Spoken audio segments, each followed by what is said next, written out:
right, guys. It looks like we are live on Facebook. Hello to the Coaches Corner. How is everybody today? Or tonight, I guess, for some people. Very good. Yeah, Good. Doing great. good. Yep. Same here. Well, we are going to start off with just a fun little question to get everybody warmed up for the night. And I'm going to pull it from my trusty bag of secret questions. Okay. Uh-oh. I know, I know. You never know what it's going to be. So, the question is, if you could only eat one food for the rest of your life, what would it be? Oh, I got to jump in there with the bacon. Bacon, really? All right, Duke Sean, what would your food be? I would have to go with hot wings. Actual wings, bone-in wings, not boneless buffalo wings. I've got a whole nother tirade about that. Oh, you probably wouldn't like me much then, because I love boneless buffalo wings. They're chicken nuggets. Just call them what they are. But they John, have buffalo yes, sauce on them. exactly. No, that's still a chicken nugget with buffalo sauce. That's right. No, Just, they're you, buffalo you can have your, you can like your chicken nuggets. Just call them what they are. Exactly. Except I- Sean's going to have to fight me for the wings. Oh, is that your food? Is that your food? That or we're just going to go destroy something. I mean, you had me at fighting Brannos. I mean, I'm always up for that. I'll have to make you some of my Oh, wings. yeah. I developed my own wing sauce. It's my own special recipe. I think you'd Very like them. nice. Very nice. Something like sweet and spicy. That's always good. It has like a little kick to it, but it also has that sweet little side. It makes you crave Sweet and it. spicy, like me. Yeah, Aw. exactly. Yeah. So then what, Mr. Sweet and Spicy, would your food be? That's really difficult because variety is the spice of life, as the old saying goes. Uh, Coffee, I think. Yeah. Coffee would give me the energy to go look for other foods. How That's about that? That's a good point. I do love some coffee. All right. Well, I think we know what everybody would eat. Duke Branos, you did say you would fight over the wings. So, Well, I think what we'll do is we'll just go and destroy every wing place on the East and West Coast. Sounds perfect. good to me. That is a plan. Right. Well, we are going to switch over to our topic for the night now that everybody has said hello, and we are going to warm up. If you don't mind, I will pass this off to Count Tristan. And Count Tristan, if you could just give us a little run through and introduction and take it from there. Sure. For anybody that missed the first episode that we did, I'll just give a basic recap of my history. I've fought over 25 years in this society. I was a Viscount of North Shield. I was knighted in '96. I went on from there in 2004, and I expanded and started into Aikido, and I took that through structured training. I established my own dojo, which I've been running for almost 10 years. So I've been teaching students there, as well as taking on within the SCA training my housemates and other people that wanted to be trained. So it's been a very strong interest of mine training people. Along that way, I encounter plateaus myself, and every single student I run into sooner or later has run into a plateau, and almost always it gets them very frustrated. And that's why I wanted to tackle this subject. I think this is a good one for where we are with these episodes, to talk about what do you do in that frustration? How do you recognize that you're in a plateau? What is it? What causes it? And then how do you solve it? So that's basically going to be the structure of this. And I've talked with this at length with Sean before, which is, I think he's got some great things to say. So much so I wanted him here because the stuff he's got is great. And I know Brannos has trained a lot of people, and Duke Eliyahu's had experience teaching people. Plateaus happen in everything, not just martial arts. You get to that point where your learning stagnates and you get very frustrated. And so that's going to be kind of the roadmap of what we're going to talk about. And I wanted to get everybody's perspective, because I've not found any single language that describes exactly what plateaus are. You can describe them in many different ways, and how they come up, how long you sit at them, and then different methods for getting over them. So I think this is going to be a very interesting discussion. And I think every fighter can relate to this to some degree, when they do the best they can, they keep doing it, and they're just aren't getting any better. And so that's why I want to get them to get people to get some ideas for how to spot them, and then how to deal with them. Perfect. That's a great introduction. And it leads into our first question of the night, which would be for all of us watching, what really is a plateau and how do you know if you're on one? Sure. And I'll tackle the first, but I definitely want to make sure everybody gets their perspectives in, because we got some great experience in this group. And that is, in my mind, is when a plateau, when you start an activity, you start learning things, and you sort of increase your knowledge and your abilities, and then you hit a point where it just sort of goes flat. You really don't improve, and you kind of feel stuck there. You get used to that feeling of improvement, like when you go to a practice or you go to classes, maybe you go to perform, and you feel like, oh, I'm a little better than I was a couple months ago. But then, and within the SCA, you can wind up getting to be, okay, I can, there are people that I struggled with fighting before, and now I'm doing pretty well against them. And, or even you get to the point where you can handle them. They were beating you before, and now you're able to beat them. And you feel like you're advancing, like you're actually getting better. But then you hit a point where, despite all your efforts, you don't get any better. You're not getting any better results against the same fighters that you're fighting. And you get frustrated. You're not sure why. You're not sure what you're doing. I find plateaus are one of those things that happen not so much in the first 6 months or a year. It's as you go along, and identifying exactly why you're stuck is kind of a different thing. But realizing, despite your work, despite you go to practice, something's happening that's stagnating your progress. It's keeping you from going up the mountain. You just kind of hanging in one place. And you can measure that, I guess, in a number of different ways. It kind of depends on whether or not you're doing like a structured martial art, or if you're doing a competition base like within the SCA. And it's a little tougher within the SCA when you try to measure your abilities based on merely other fighters. Like, I could beat this guy before and now I can't beat him now, or maybe he shot up faster than you did. So all those targets tend to be moving around, so they're kind of hard to ascertain. But when you feel like you're stuck and you're not getting better, that's usually the very first red flag that you're on a plateau, and you think you should be advancing and you're not.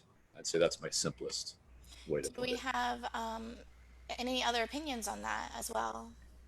I have a thought that I know that in learning certain kinds of learning situations, particularly when there are physical skills involved, your mind has to understand it first, and then your body has to be able to perform it. And there's a lag between your mind, your comprehension of it, your understanding of it, and then you're being able to do it in the way that we have thought about the incompetent, the unconscious incompetence, conscious incompetence. Everybody starts with unconscious incompetence. They don't know what they aren't good at it, and they don't know why. Then as they learn what they should be doing, they're conscious of their incompetence. Then eventually they become conscious of their competence as their body learns the skill to match their mind. And then the competence, there's certain things they can do unconsciously, certain skills that you don't have to think about how to physically execute them. And that learning process describes a lot of how people progress. And I think one experience of a plateau is when your comprehension, your mind is trying to grasp the concept, and maybe has, but you haven't quite gotten your body to do that. So you're conscious of your incompetence, but you can't quite get the competence level to match physically competent to match your mental understanding. And that isn't just those 4 steps. That happens with repeatedly, because the better someone gets, the greater their understanding, the growth of someone's understanding is unlimited.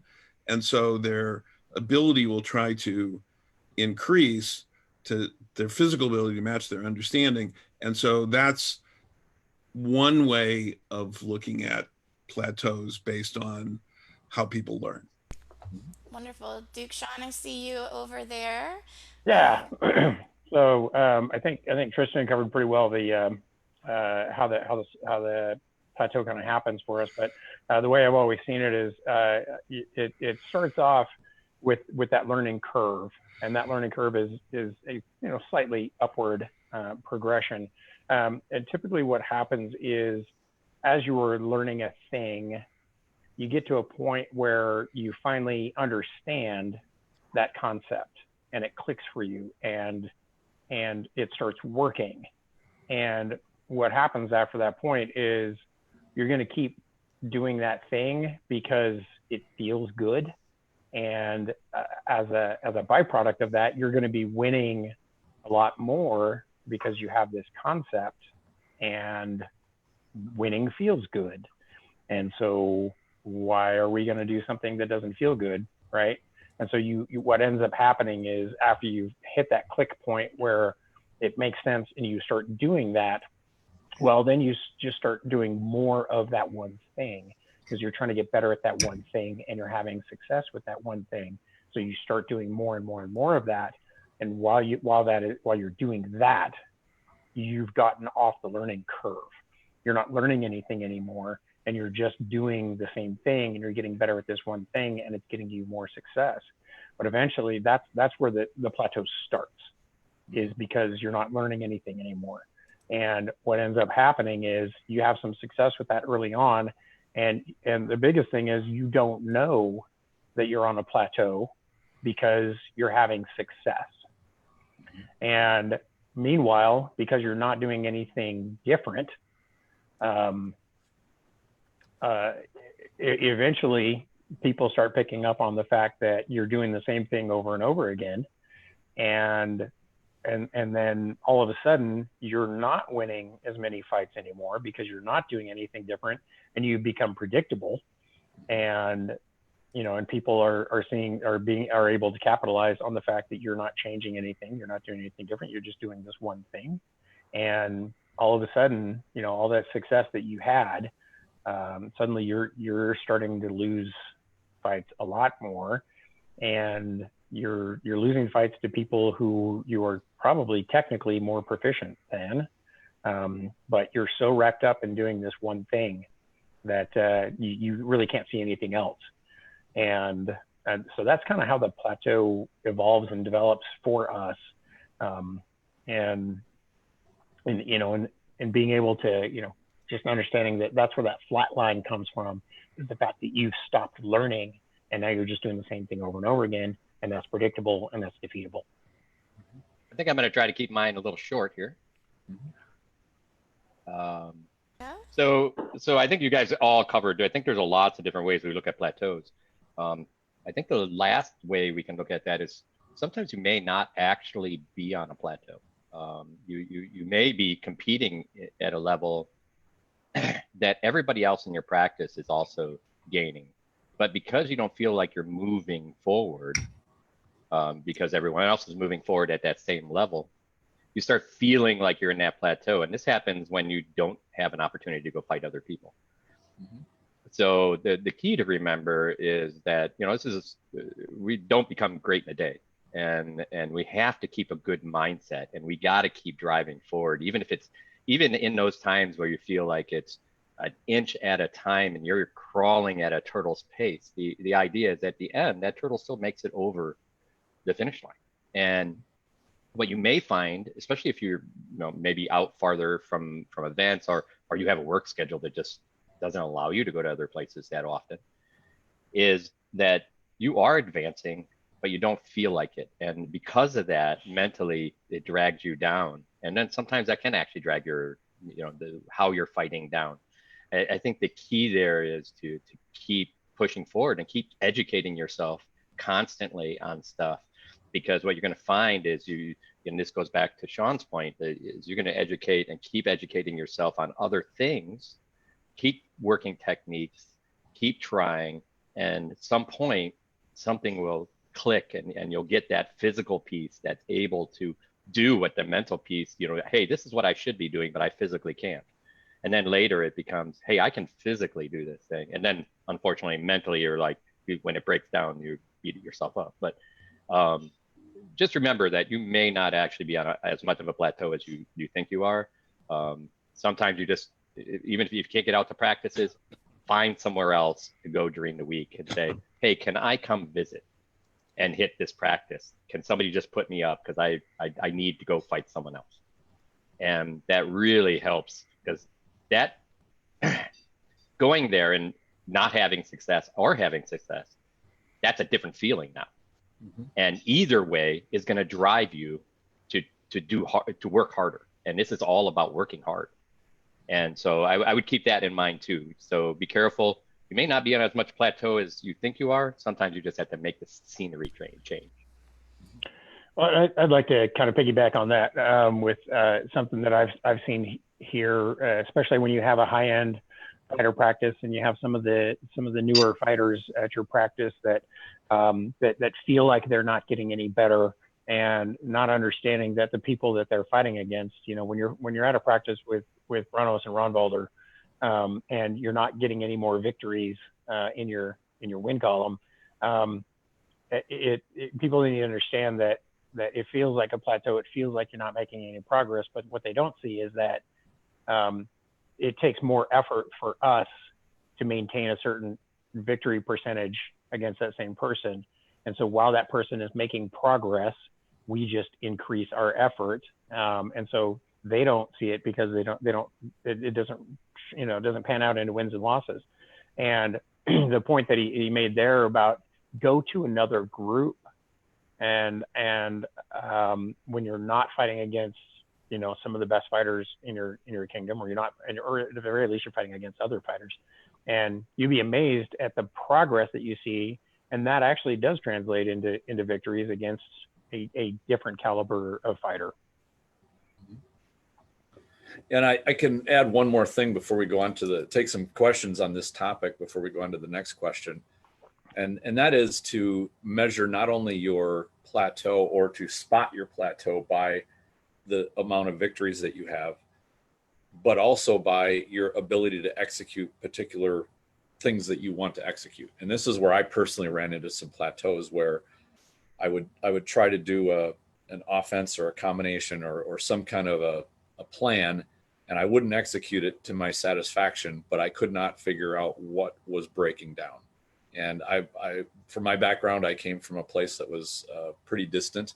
There weren't a lot of experienced fighters in my area. So a lot of my training, I didn't have the benefit of a practice like Sean's or Brannos's, where there was a ton of really experienced people around that could come over and just say, here's what you're doing wrong and here's what you need to change. I had to do a lot of figuring it out myself. And that led to some plateaus. And what I found was that the success rate of the number of fights that I won was a different metric from, all right, can I apply this particular technique properly and it keeps failing? Why does it keep failing? So plateaus can kind of happen in different areas, not just related to your victories and losses. And of course, in practices, that gets a little distorted too. And I definitely agree with Brannos's point about different practice groups. I remember having a housemate and we would practice and she would get frustrated, like, wow, I can't touch you guys. Like, it gets so frustrated. And then one day she drives another state away and comes back just glowing, like, oh my God, I was mowing through people like they were grass, And I said, well, that's the benefit that you have when you practice with people that challenge you and they push you to those higher levels, but you can't see it until you go to another group. So I've had the exact same thing happen from what Brannos describes. Right. So I know we have some more questions coming up. All right, let us in on it. All right. Well, here, this is kind of a thought. I'm going to switch you guys over to our gallery view where they can see all of you. So everybody be on your best behavior, okay, gentlemen? Oh dear. Yes. That's a good thing I stopped eating. Yeah. I decided to warn you ahead Is of there, time. is there stuff on my face? I just finished dinner myself, so. So we're going to take just a brief little interlude for a fun question before we get back on topic. For those that are joining us, the funniest place you've ever fallen asleep?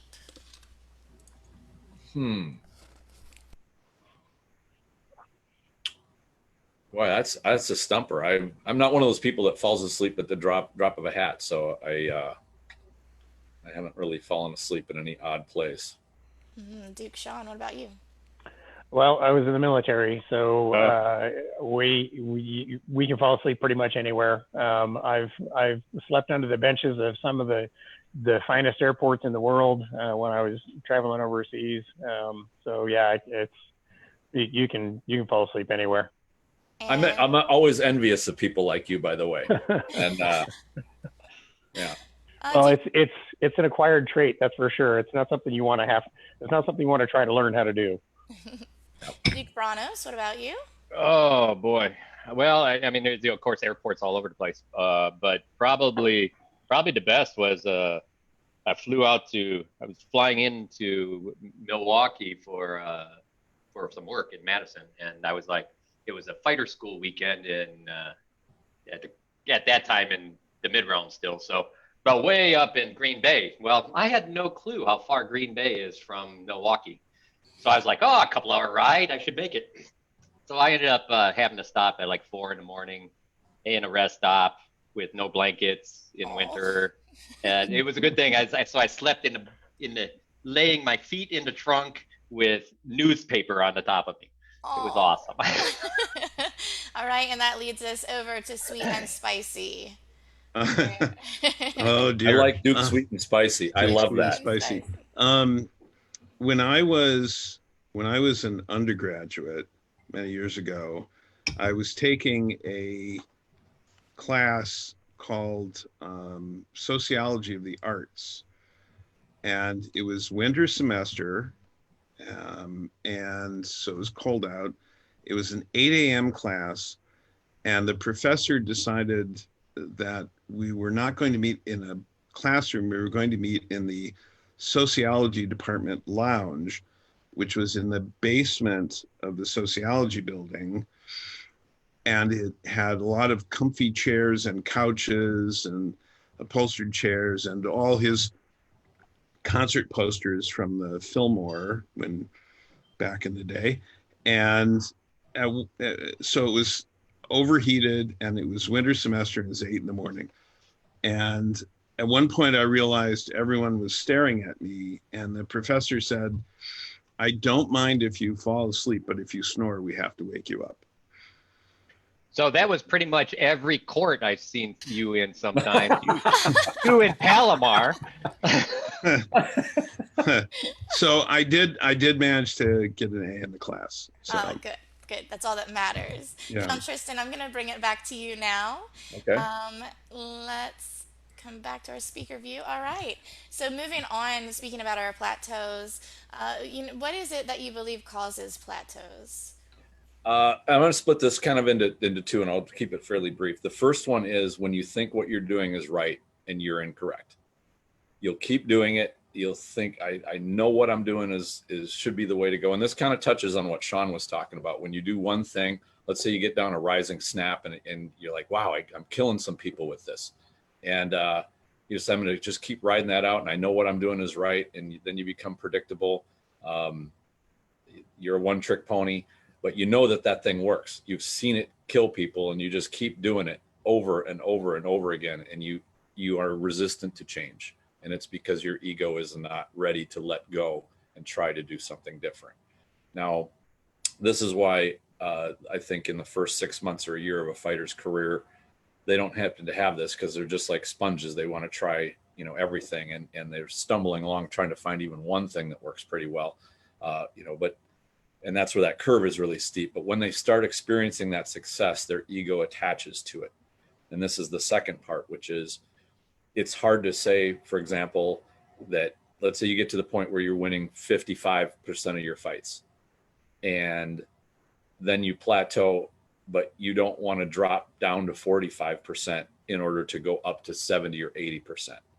Your ego just does not want to let you let go of that and say, I'm going to be worse for a while because I need to learn different things. And it'll sting. And I've seen it sting knights who want to get better, and they try to do something different, and they start getting beaten by squires that would never beat them normally using their best stuff.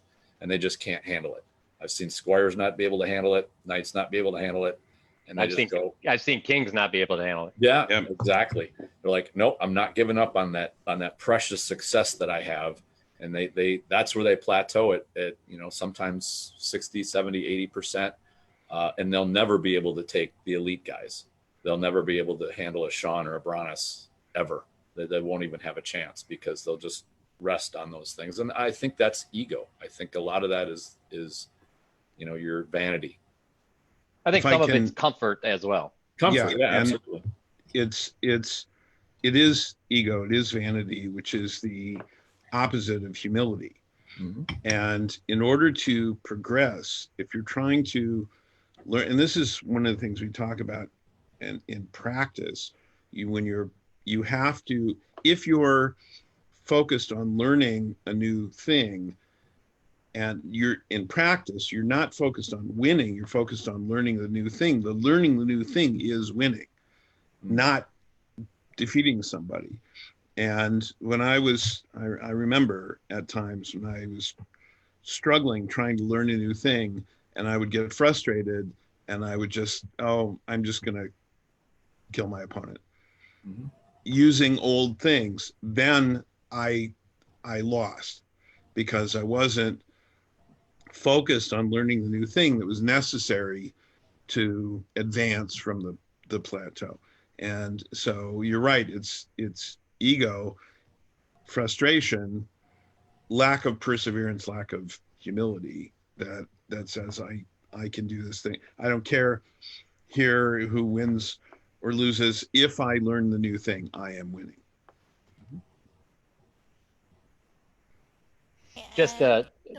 I'll take the next real quick. I'm going to make it short. I say this a lot to there's a bunch of people on here that are from my practice, and they probably are tired of hearing me say it, but I talk about, I rather take a person on that wins 30% of the time consistent against the people he should, and loses 70% of the time against those that he should be losing against, than somebody that's winning 70% of the time and is inconsistently against people, and loses 30% of the time, again, inconsistency even against people they shouldn't be losing to. Because what often happens in that case is the guys that are on the winning 30% of the time, they're chugging through, and the next thing you know, it's 35%. Next thing you know, it's 40%. Next thing you know, it's 50%, and they're consistently building a fighting path.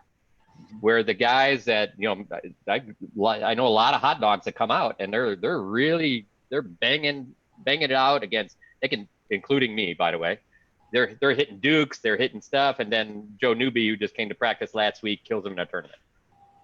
And what happens is oftentimes, when you're trying to learn something new, that 70% of the time goes back down to 50% of the time, and then frustration happens, and they just go back to where they can get success. And then the learning path is that much longer, because not only that he doesn't get the chance to think and figure out something because he's not taking that opportunity, but he's also not learning how to be consistent against the people he should be consistent with. So just think of it that way. And that really goes out to those people who feel like they're, I'm only winning 30% of the time. If you're winning 30% of the time against people you're supposed to be winning against, then you're doing a darn good job. Yeah, and these guys have all covered it. Ego is a big part of it, and really what that gets down to is my eternal soapbox, which is victory conditions. We get into, the reason we get into the plateau is because we find something that works, and success feels good, and we want to feel good while we're fighting. And I think it happens more Tristan was saying that in the first 6 months, you don't really see a lot of this. And the reality is, my experience has been that the first plateau that most people have to get over, honestly, is in that first 6 months, because there's this thrill of I get to hit people with sticks and not go to jail for it. And then after about 6 months of doing that and just banging on people and having people just invite you in and let you bang on them, well, eventually that becomes work. And that first plateau is you making the decision that you actually want to put some effort into this and you want to put some work into it. And a lot of these problems that these guys are talking about, I think, manifests a lot in the after the first year, for about another 2 to 3 years after that, where it's that medium range of success, where it's your first taste of success and legitimate success, and you really are beating some people with some good technology, and then it feels good, and you get that ego involved, and I'm going to keep doing this because it feels good, and while you're doing that, you're not learning anything else, and that's just the road to stagnation. Is generally, if you go to a practice and you can hit one person with the same thing 3 times in a row, maybe it's time for you to start moving on to something else and trying another technique after that. And at the same time, you might as well take the time to tell that person that you just did the same thing 3 times in a row, and see if they're interested in avoiding that or fixing that or what have you. But we get into the plateau because of ego, because of victory conditions, because success feels good, and then it stops us. It gets us off of the learning curve, and we're not learning anything new. That's how we get there. Well, there's one other idea I want to toss out just to wrap this up, and that is because we've talked about people that attach, or fighters that attach to a few things and they just latch onto them like a dog on a bone, and that's where they run into their plateau. I've also seen fighters that have gone the complete opposite. They're always searching for a secret technique or a magic bullet. Magic bullet, Yeah. the magic formula. They'll talk to everybody. They'll seek out every instructor, anybody that could have a morsel, and they're turning over every rock. So much so that they don't actually devote really any time to anything that they're shown, and they just go zooming over it, and they wind up stagnating because they're just trying to gather any little secret morsel that's going to be the magic success. That's where we see the magic secret weapon with rattan with pieces that go like this and so on, and it looks like that's because somebody's looking for the secret weapon, right? That's going to be the secret. It's and I recall a fighter came up to me once and asked me, what's the secret to being a great fighter? And I looked around and I motioned for him to come closer, and I whispered in his ear, practice. And he looked at me and shook his head and stomped off, because I was obviously keeping the secret from him. Right. I'm going to switch over to gallery view with all of you fine gentlemen, because we have a question. Excellent. All right. The question would be, where are the best events to find you all?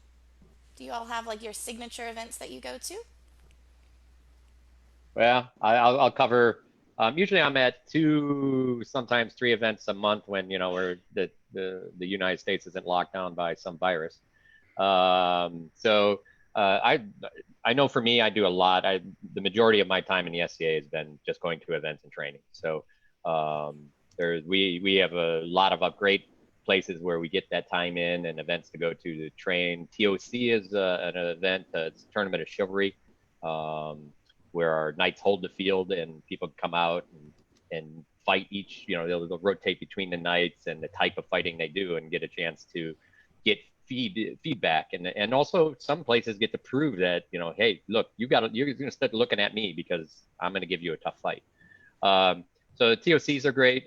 We usually have 1 or 2 of those a year. We have a wonderful event called Rose Tourney in the mid-realm also. The good part is our spring crowns are usually a whole 3-day weekend over Memorial Day. the Saturday before has open field time, and it's just train all day. And then we have some big events like Candlemas and things like that. But those are usually tournament all day, and the training is the training there is you're going to go out and you're going to fight people from around the known world, in fact, that come out and fight in that tournament. So, but those are just a few. But I'm going to tell you on the other note, a number of us go out to fighter schools all the time, and I know Sean and at least Sean and myself have been to a lot of fighter schools, including the known world ones, all over the world, really. So that there's opportunity there, and I know a lot of other great knights that go out to these and will come and personally train and help at places like that. So don't be afraid to reach out. I know that all of these men here would love to give people opportunity to do that, to go and enjoy a weekend with somebody. And, I would say it doesn't take an event to get a chance to necessarily fight us. Mm-hmm. All right. Any other comments regarding Sean, events? you want to answer that? Yeah. So I'm from the Kingdom of Artemisia, so I hit a lot more West Coast events. I'm usually at SCA War in February down in Adenbelt. I've been to Great Western War down in Caid, out in the west quite a bit for some of their events. And every other year up in the Kingdom of Ontario, up in the Portland, Oregon area, there's an event called Sport of Kings, which is a week of training for tournament-focused combat.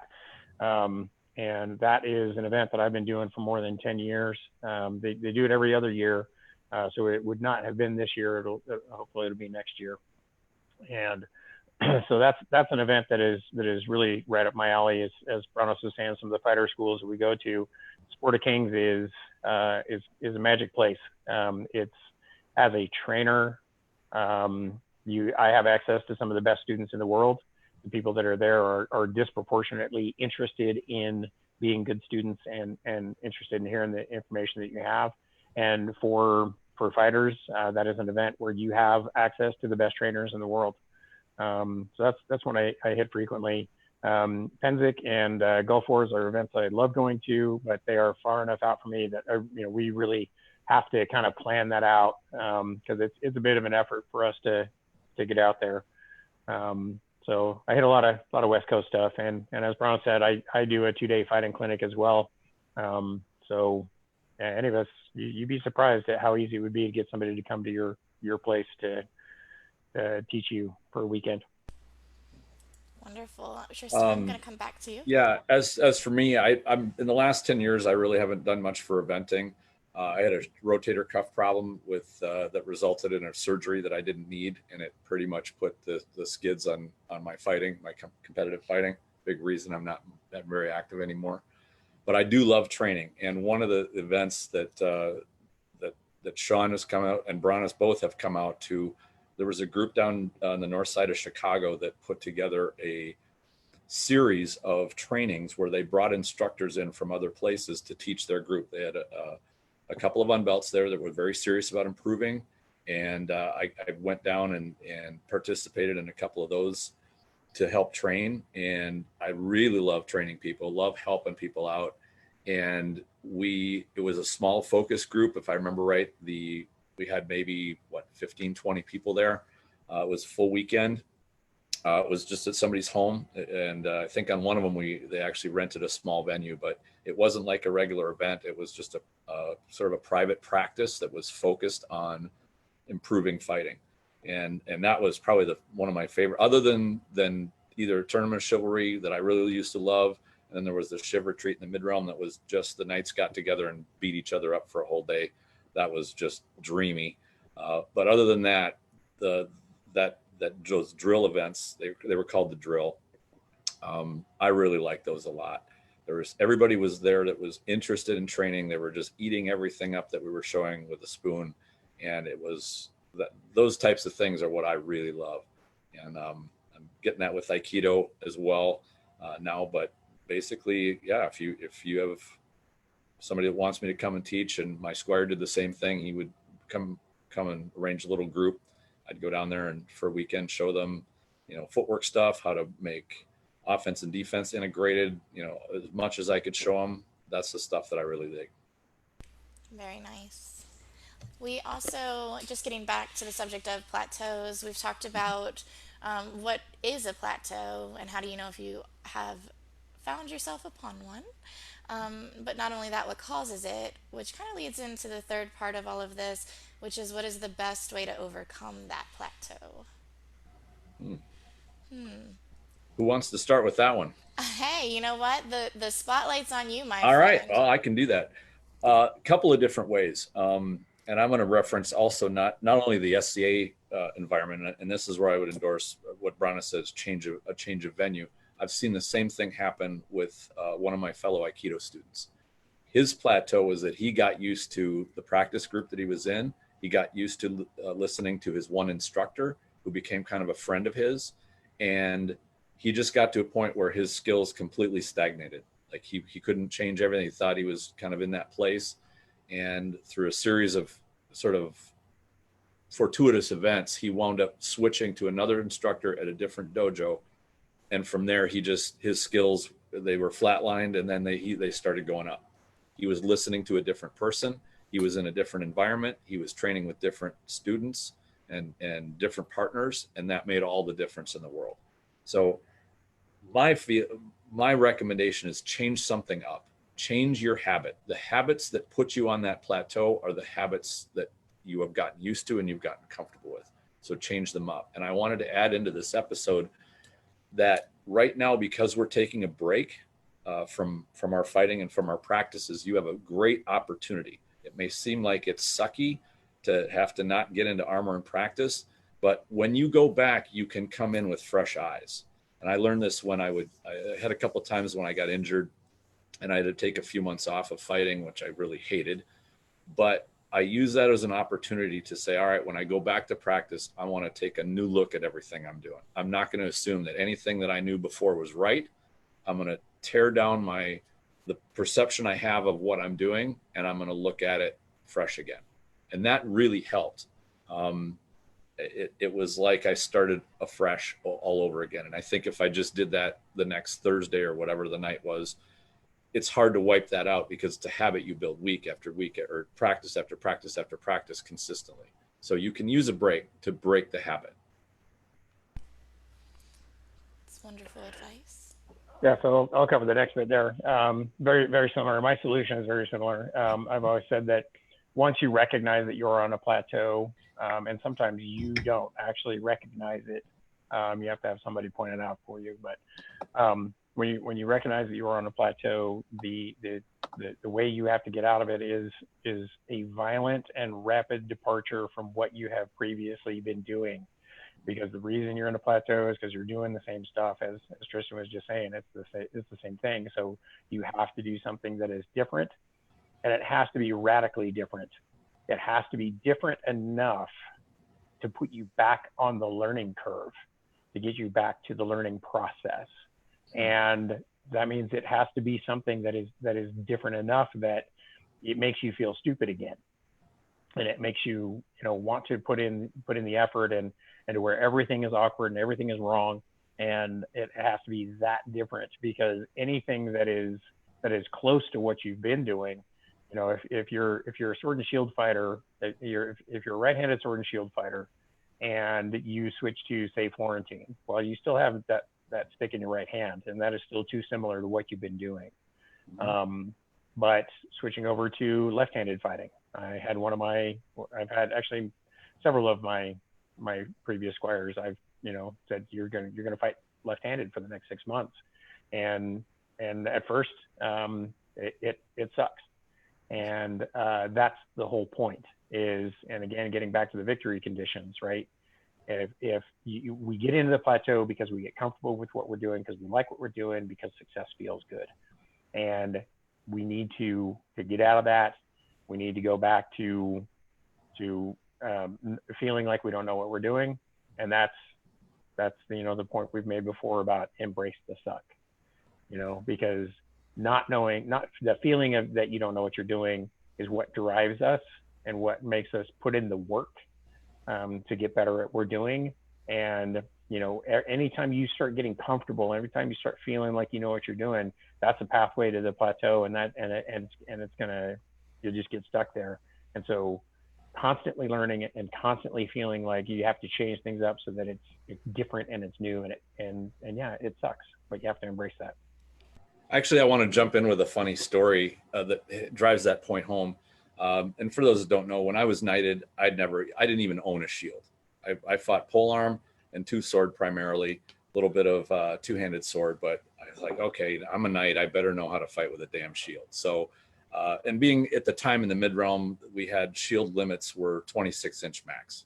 So I'm 6'4". So a 26-inch shield is not going to cover me very well, and my crazy long legs. And so, but I better learn to be good at this. So I'd pick it up, and of course I'd get my legs ripped off, and I just felt like a child with it. And it's like, why am I so immobile? And I realized, well, I'm quite good with a polearm.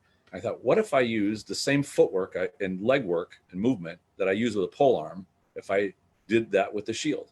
And within a month, like, my effectiveness with sword and shield fighting doubled. And I wasn't planting my feet and behind that shield right in front of my face and thinking like a bunker. I changed my mind, and that is what really got me off of that plateau. So that may be something useful as a way. And I like the way that Sean described that, the sudden and violent change of perspective of what you are doing. And so that's something like that may help. Thank you. Duke Brannos, do you have anything you'd like to add? Oh, hang on, let's unmute you. Yeah, I'll unmute. Oh, okay. So, and we talk about, I think we think, all right, all of us, it's only the lower level people that run through this scenario and have to make changes. And that is far from the truth. In fact, the people on top of the game have it even worse, because those changes are so small. In fact, most of the times you're just trying to fight what you try to keep hold of what you have and make sure that technique is perfect. Mm-hmm. And you're spending an incredible amount of time doing that. So you lose the ability to create. And that's a really, that ability to make huge changes. As you elevate in the game, those huge changes could be, you know what, I'm going to move to my right and left 6 inches more. I'm going to make a more jolty movements. Those changes, I'm gonna change the way I throw a shot. And so it's a relatively, to somebody who's been throwing the same shot for so long, it's a huge change. To the guy receiving it, they're like, I used to block that. You're hitting me with it now, but I don't see any change at all. Mm. For us, and I talk about this at our practice all the time, and His Grace Roundvalder, me and him will stand in a corner and complain constantly. We fought back 30 years ago, we fought, and you got in front of somebody and you marched at them, and you stood on their boots and you pounded stuff out.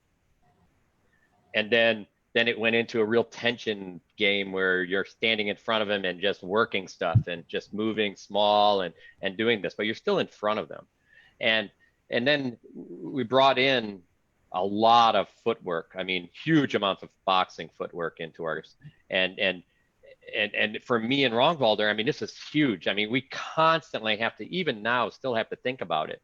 But these brand new people come into our practice and they're like, oh, that's just the way you do it. So they're just doing it. It's no big deal. And we look at them and I go, I hate those people because that's just the way they learn, So don't be surprised. I mean, even if you're on top of the game, these changes, you have to make these changes. I mean, even today, I posted something on another site that I have. I'll post it up on a Coaches Corner.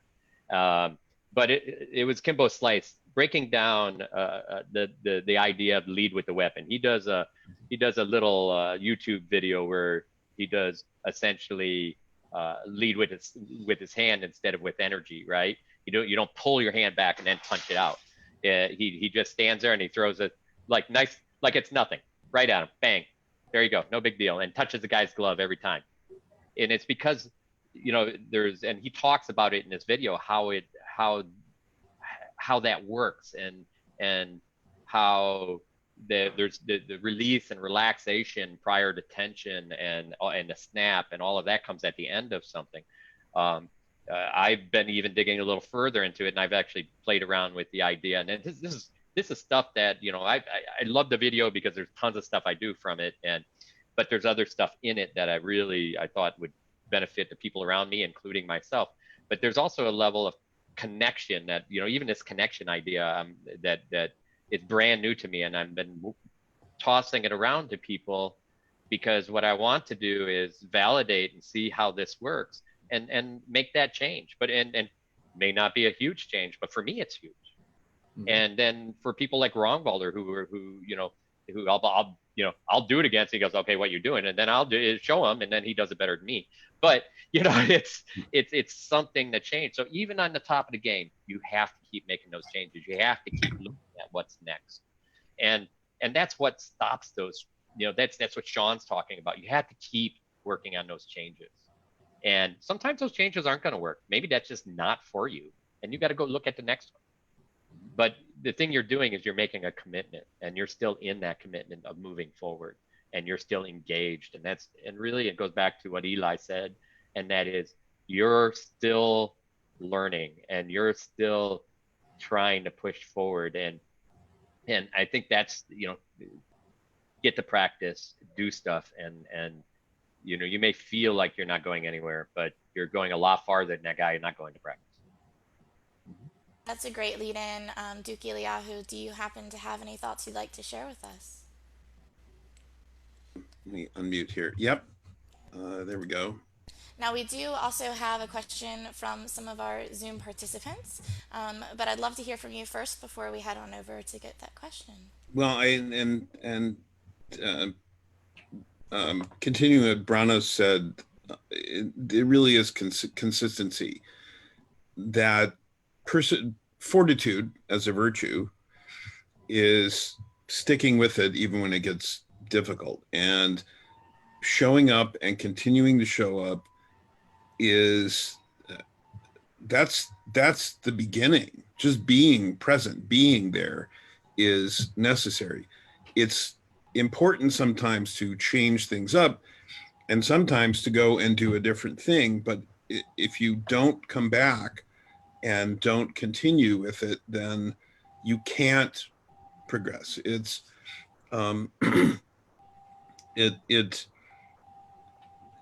doing more, and doing it continually, and sticking with it. That's really essential. Showing up is the first thing that's necessary.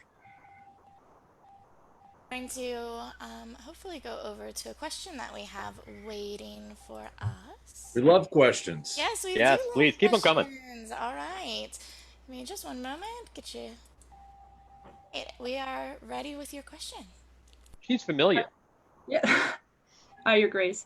I like to ask about your thoughts on mental plateaus. I find myself, I'm improving and going up an incline with the physical aspect of fighting. Like my skills improving, I'm being told I'm doing things well, and I'm increasing. However, I still feel stuck, and I feel that it's mentally, and I don't know how to, I guess, break the plateau of starting to believe in myself and having the confidence within the fight. Because sometimes I feel I grasp it, and then it disappears. And then I still feel that I'm stuck, even though the knights around me are giving me encouragement and feedback saying I'm doing fine. Well, let me tell you, before you go, because I'm not going to talk to her much more than this, tell all your knights that they're wrong. Okay, now go ahead, Sean. Okay. So this sounds like a classic example of what I was talking about earlier. Are you at the Roaring Race practice? Yes. With Brannos, right? So yeah, you are the classic example that I was talking about earlier of that person that you're fighting against. Brannos and Roundtable and Halvard, I think, is there. so you're fighting people that are just that much better than you, and you don't recognize your own progress, even though we do, because we'll fight you, and as we fight you, when you get better, we're going to put out enough effort to just stay just a step ahead of you, and so even though you're making progress, you don't feel it because it doesn't translate into wins and losses. And this is one of those things that is just really easy to get a bit frustrated with when you're at a really high end practice like this. And one of the best things that you can do for that is to go out to another practice somewhere else, and not necessarily to fight lesser fighters, but to fight different fighters. Because no matter how good your local fighters are, there's going to be somebody else better in the kingdom. And you could go to a practice and fight, you could go fight Felix, or you could go fight Dag, and the progress that you've made is going to translate differently, even if it doesn't translate necessarily into wins and losses. You're going to feel that progress fighting those guys because they're different. And it definitely helps because at some point you have to be able to have some sort of evidence or suggestion or some sort of belief that you are making progress. And it's just really hard to measure that against the same people you fight with on a regular basis, especially if those people are your trainers, and if they are at a high-end practice like that. So get out to other groups and fight a variety of skill levels. This is why I think it's really important for us to fight amongst our contemporaries, especially at the mid-level fighting ability and at the mid-range squire level. You fight your contemporaries. You find those people throughout your kingdom that are similar in skill level, and you fight them on a regular basis, not for a sense of competition, but for collaboration. So you can see that they're making progress, and they can see you're making progress, and you can feel like you're making progress. I hope that helps. It does. Could I ask you to elaborate on, give me an example of what you're talking about for the mind part that you feel like you're stuck at a plateau at, like an example? So I'll do Pell work, or I'll work one-on-one with my knight, and I'm doing things correctly, and we're like getting, successful moments.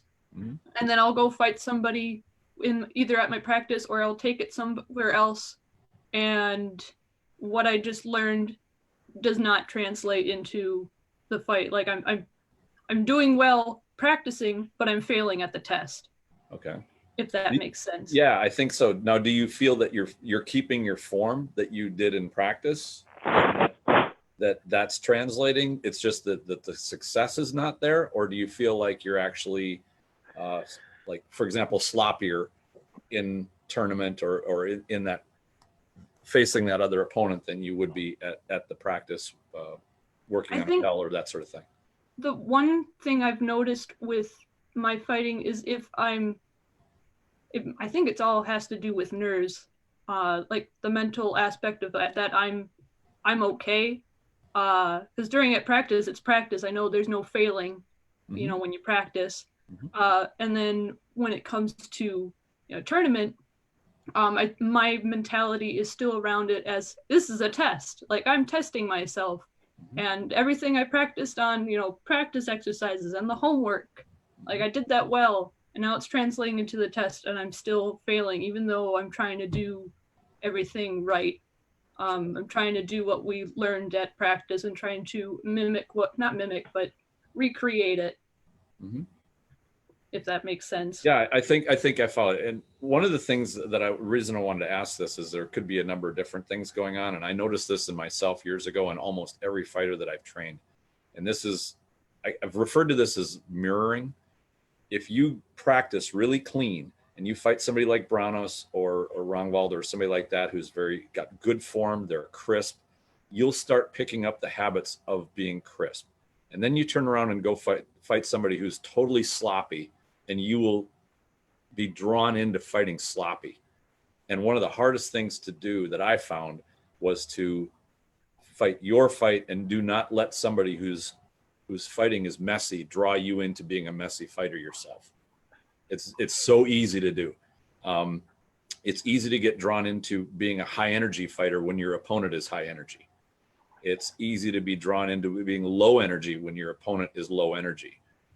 The key there is to learn that discipline. And I'm not sure exactly where you are on the curve, and I'd be careful not to presume anything, but it is a little more difficult to go outside of the practice group that you're with, where you're comfortable, into that the tournament zone, or where you go to an event or something. You're outside of that comfortable environment, and it feels there's anxiety that goes on there. All of that stuff comes into play, and this is one of the reasons that I do belt tests in Aikido, because when you're teaching in a class, there's a low pressure environment. That practice, like you said, practice is practice, and you can fail in a practice. It kind of bugs you a little bit, but when it's game time, your body will behave differently. Your mind behaves differently when the pressure's on. And that's part of becoming a tournament fighter. Part of becoming a knight is to deal with learning to be good and performing under that pressure, not just when conditions are cool and it's just practice or it's just sparring. And I went through a period of that time, in that time myself, where I was very good at sparring. I could practice really well because I did well when there wasn't the pressure. But when I started going to tournaments, especially higher pressure tournaments, I didn't have the mindset skills yet, and I would start to crumble. I would lose fights against people that in a practice sparring situation, I'd annihilate them. And it was the mental game. So that there's more to it than just I'm good at the physical, now I'll be good at the mental. The mental part is much bigger than the physical part, and it's not easy to master. So I would just advocate patience. You'll get there. You've got some great teachers, and you've got probably one of the best practices in the known world, that you can get people to advise you, and you can see great examples of the mental game. And one of the things that I can bring up just very quickly is that you've got people there that can show you how to study fights. If you want to be a good mental fighter, you've got the perfect mentors there to show you how to analyze, watch fights, form your plan. That's the basis of the mental game, is to not just trip out onto the field and make something up when they call lay on, but have it, here's what I'm going to do, here's why I want to do it, here's why it's going to work, and then you execute that. So yeah, I'd like to go back to what you were saying about the tournament, and one of the reasons that people don't like fighting tournament is because I talk about the tournament as an evaluation, right? It's an assessment of how well you understand the material that you've been working on. And that's an opportunity for you to see where you are deficient and where you can, I've made progress in this part. I need to go back and start working on this other part. But one of the reasons a lot of people don't like fighting tournaments is because they feel like it's a judgment, like it's a character assault, like you're a bad person because you only went 2 and out. And that's one of those things that you'll need to reevaluate for yourself when you go into a tournament, and just realize that it's an evaluation, but it's not a judgment.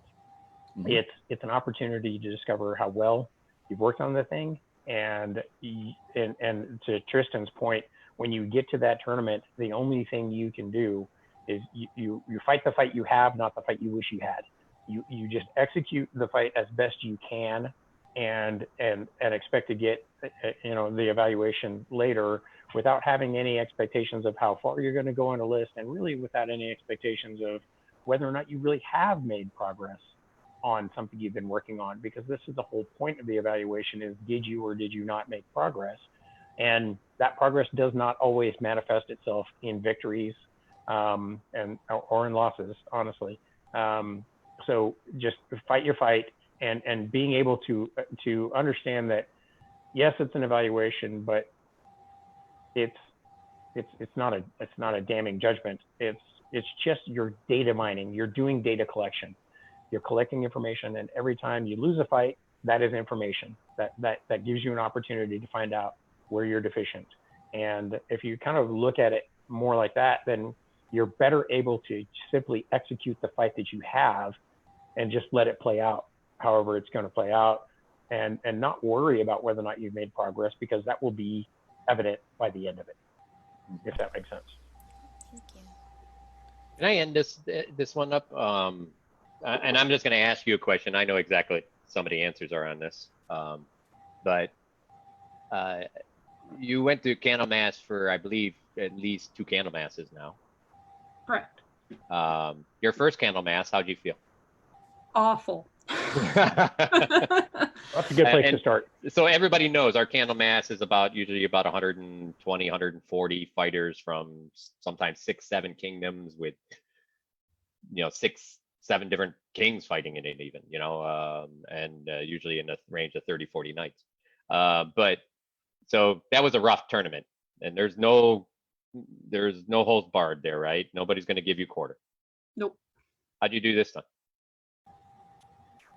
I got a kill. Okay. But did you feel more confident in this one? Was this awful?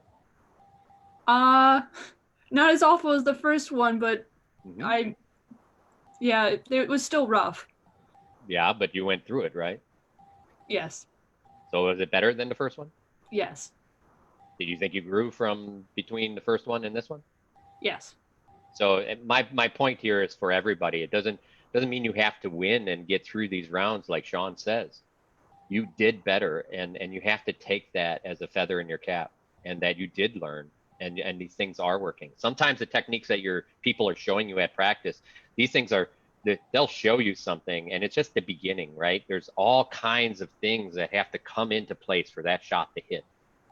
And much of that is timing, and that timing changes as soon as you go to fight somebody else. That timing is going to change, so you have to get used to that timing, and those are the types of things. So at first you're not going to hit anybody with it, and then somewhere down the line you'll hit somebody with it, and you're like, hey, I figured out that timing. And then later on you're going to hit 2, 3 people with it, and you're like, I'm starting to like that blow, right? And then that's kind of how it builds. But give yourself credit.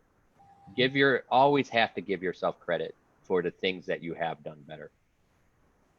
And that's right. You deserved it. Exactly. And you just keep building on it. Exactly. Thank you. Do you happen to have any more questions for us while you're here? I don't. Thank you so Thank much. you so much. Thank you for your question. Yeah, thanks. Thank you. I'm gonna switch over to gallery view. We have a few questions actually. All right, great. The more the merrier. Yay! One of which is, what do you do if you regress due to an absence or injury, and then you can't get past that? Do we have any takers on that one? I think I'll hit this one up. So one of the things about having an absence of any length, and of course the longer it is, the more difficult it is. We've all seen people that have been out for if you took a break from fighting for say 5 years, the sport has changed. It's gotten better. And if you come back into it thinking that you're going to be the same guy that you were before, you're going to be pretty disappointed. When you have a lengthy departure, sometimes that departure is what you need. Tristan was talking about, you get an injury, and it just happens at a time when one of my most famous Plateaus moments was when I injured myself, and because I didn't know I was in a plateau, and I ended up getting forced to take 8 weeks off because I had a boxer's fracture. It was one of the best things that ever happened for my fighting, because when I got done, I was able to approach it with fresh eyes and come back and basically I was able to treat my fighting as if I knew nothing about it. So when you take a break for any length of time, you have to approach it as if you're starting from scratch, understanding that however much time you'd spent in armor before that, all that time counts. So it's not like a total reset. All the time that you've been in armor before, that counts, and that will be applicable. But if you've been out for say even 2 years, you need to treat this as if you know nothing about it. Get back to the basics, and be okay with starting over. This is something I see in a lot of people that start fighting a little bit older in life, and they try to make up for lost time by trying to fight harder. instead of just trying to fight smarter, and understanding that, it takes as long as it takes to get good at this. And if you're trying to beat the clock, if you're trying to make up for lost time, it's actually going to drag you down, and it's going to take a lot longer, and it's going to be a lot harder. But if you just treat it like you don't know anything about it and treat it like you're starting from scratch, you'd be surprised at how much the good stuff comes back and how much the bad stuff just goes away. Thank you. Do we have any more comments on that particular question? Yeah, I like that. And that's probably the language we should have used when you say, when you discover that you're fighting harder and not smarter, that's probably an indicator that you're on a plateau. When you're trying to be more athletic, you're trying to, I got to go hit the weights, and I got to get stronger, and I got to get more powerful, and I got to get faster. You're probably getting distracted from fighting more efficiently, and more efficiently will be you're smoother, you're more relaxed. That's where you will be going up. So I think that's another indicator. And then the solution, fight smarter, not just harder. I'd say those are good things to attach to, regardless of whether you come back from a break or not. Great, thank you. We have another question from the viewers. I know we've kind of touched on this before in the past, but for people that are just tuning in for the first time this week, the question is, what would you recommend for gaining feedback? Since we are all kind of dealing with a pandemic and we're in quarantine, how would people go about getting feedback?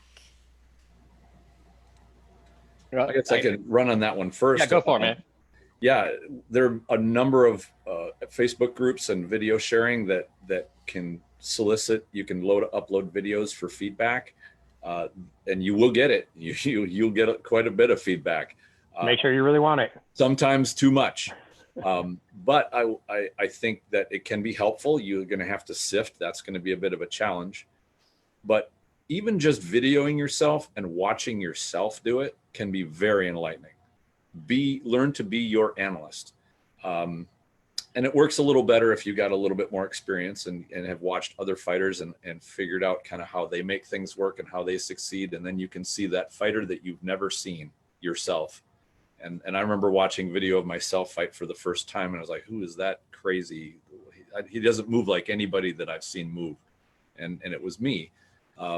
And I got to see all my bad habits, and I was just kind of like, oh, dear Lord.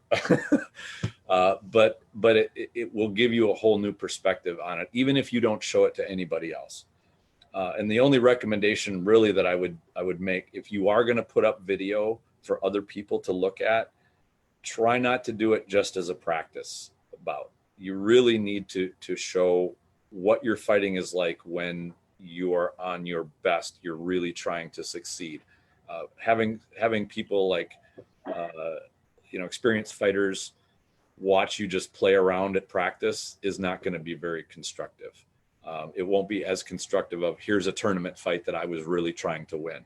It's much easier to break that down. That's just from my observation, but I'm sure these guys will have some other great things to say too. Just on that note, in fact, I was just reviewing my Squires video from a practice that he finally got to fight another gentleman that's local. And my final review of his fighting is on it tomorrow, but I asked him to go through and count every blow that he threw offside, onside, and thrust. Because I wanted him to start realizing what he was doing. And when he went back and counted that, he was not only astonished because I told him that, soon he's not going to be able to use the thrust and tip anymore because he won't have one. But that he went back and counted, and he was like, oh, that's a lot worse than I thought. So, that's that self-review that Tristan's talking about here. It's important because you're going back and what you think and what you do may be two incredibly different things. And that's the time when you can make those changes. We talked about this actually in our first talk in Coaches Corner about coaching and training. There are a lot of sites, and there's always sites and groups coming up. You can put some video out there, but if you have somebody you trust that you practice, send them that and say, hey, can you help? I'm throwing stuff at the Pell right now. Can you tell me if this looks good? Do I need to? And then when they give you some feedback, go back out there and try it. And you know what? You want to help them, ask them to give you, show how that works, supposed to work, and go make them go hit their Pell and send you video, and create that helping culture that we are all in this helping culture. There's nobody that sits there and makes money. Well, there probably are, but makes money off of teaching other people. We share everything we have, right? If some of these top people like Sean and Rongbalder and some of these and Uthers and I can just name more and more, but if they were in a real professional sport and they spent that time and effort stuff, there's a good chance they'd make money. And maybe it's not actually beating people up, but it could have been in the coaching field and the training field and all of those places. These people are really good and they're offering that help. So go find, there's people out there always offering help. Find somebody that you trust. And if you don't have anyone local and you put your video out there, find that one guy that seems to give you some feedback that you really like. And then ask him just contact him and say, would you mind if I send you a couple of videos privately? And see how that comes back. Also, do all of us a favor. Don't send 52 fights. Send a small clip so that and I don't need to see every win because I'm not the guy knighting you. All right. I want to see, in fact, I want to see what you do naturally, and I want to see the losses so I can tell you what probably happened there. So be careful on what you send. I don't want to see your, hey, I'm going to edit all my crap out. Well, that's great. You're not helping yourself. Leave that stuff in there so people can help. Yep. Likewise, I want to see the worst of what you have, and I can give you a solid evaluation of what you need in 3 minutes or less. Wonderful. All right, we're switching back over to gallery view.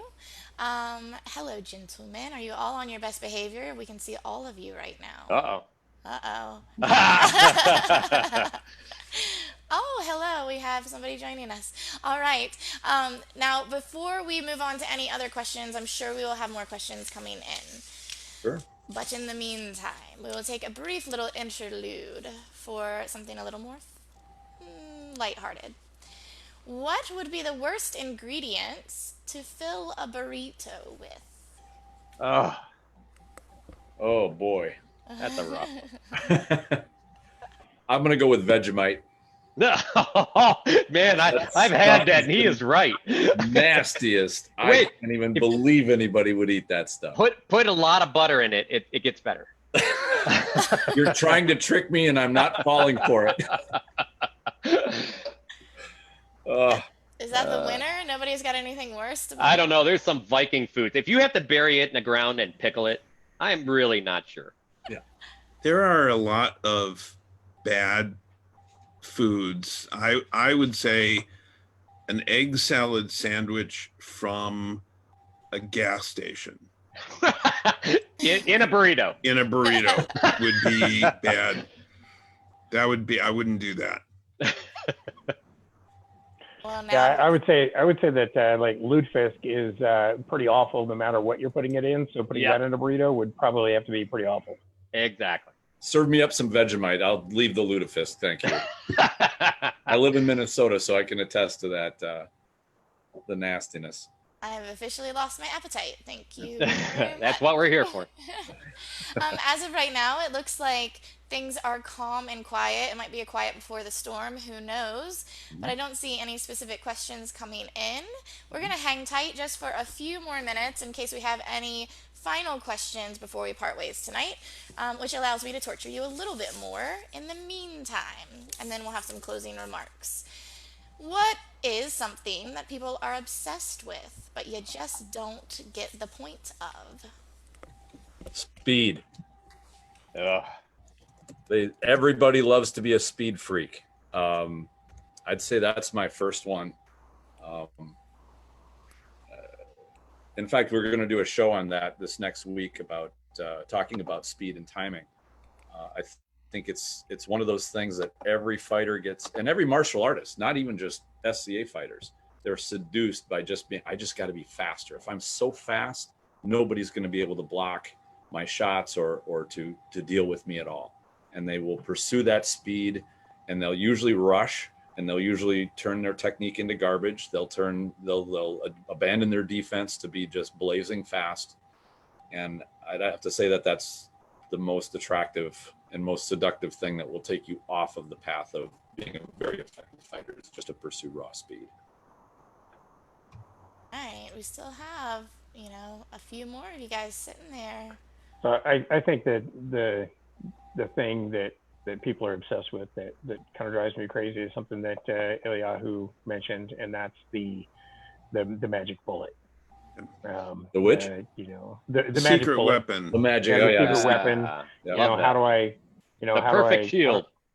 yeah, the perfect shield, the perfect weapon system, just the shortcuts, trying to be better faster instead of, taking that time to build a foundation, and, we run into it all the time. It's like, well, I could do this and this and this. And, so that's one of those things that people get obsessed with that I think I just don't get. Yeah, I'd say shortcuts in general, not just in fighting, but in so many different kinds of activities, because it's, as I learned, don't focus on the result, focus on the process. Learn to master the process, learn to be in the moment and be in the process and doing, which involves thinking and analyzing and seeing everything. But don't look for shortcuts. The shortcuts, the only way through is to go through. You can't, there's no around, and there's no under and over, and no shortcut. You have to actually do it. So there's no secret weapon. Yeah, I think all of us have developed our own preferences for specific kinds of equipment and things. But basically, somebody who's skilled, they're skilled, and the skill is in them because they've mastered it, and they can work with almost anything, any tool, any weapon, any system, any, even as I was explaining to someone, I don't like cheap tools. I don't like cheap paintbrushes. I have very specific preferences, but I can paint something reasonable with a crappy paintbrush. You just have to learn how it informs you how it wants to be used. And the same is true with a sword. It informs you how it wants to be used. You don't use a long sword the same way you use a rapier, the same way you use a dagger. The thing itself is part of the learning process. So there's no secrets, there's no shortcuts. There are techniques, there's things to be learned, there's process, but there are no shortcuts. I don't like shortcuts. We do have a question from the audience. Are there muscle groups that you feel are essential to keep strong, to stay healthy fighting? Beyond your brain? Beyond your brain. So, I think, we're not going to, it's hard for anybody to sit and say that being in better shape, having more endurance and doing these things will not help your game, because they will, but they are not the answer to it. They're not the shortcut to like Tristan said earlier, they're not the shortcut. If just because I'm stronger doesn't mean I'm gonna be able to use that to pound somebody down more. In fact, sometimes those types of things can hurt you because you're like, oh, I got this strong and now I should be able to do this. Well, you got to be careful in that. All of the things around you come into play. And the only way is, I work out. In fact, I work out, just got done. In fact, I work out a lot more now because I had some injuries and I had to get back into a shape. And I thought, it wasn't to become a better fighter. It was to essentially make that injury strong enough so I could continue fighting. And, and if that's endurance and because I know tons of people, runners and things like that, far better than have better endurance than me. But then we'll get in a fight and I'll tear them down with tension because it's a different level of energy. And so, but that doesn't mean, it takes me longer to tear them down than somebody else necessarily. So all of these things come together. So if it's strong leg, I'm a big believer, good strong legs develop power from the ground, right? It develops that kinetic power towards your opponent if you're traveling in a straight line. That's fundamentals of boxing, right? And if you're a rotational thrower, stronger shoulders will help control the edge of your shot and your sword. So all of these things go in to make your fight. It's not one thing. It's we got to go do some endurance stuff, and we got to go do some weightlifting stuff. We got to do some core stuff. We got to all of these things. We got to do brain stuff. We got to do agility stuff. We have to do, we talk about reaction stuff, like people like Lomachenko and things, the pure reaction stuff with light type of bars that you hit and base your reactions on.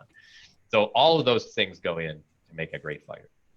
Some people can put those things together. Some people have a harder time putting those together. But take a look at your style, see what fits to make your style better, and strengthen those things. Is what I would say. Yeah, I like the answer that Brannos started with. You mean besides your brain? Yeah. Ours, as with many martial arts, at the highest levels of execution of our sport, ours is a much more mentally oriented sport than it is a physically oriented sport. This is a sport that is ridiculously forgiving to a non-athletic body type.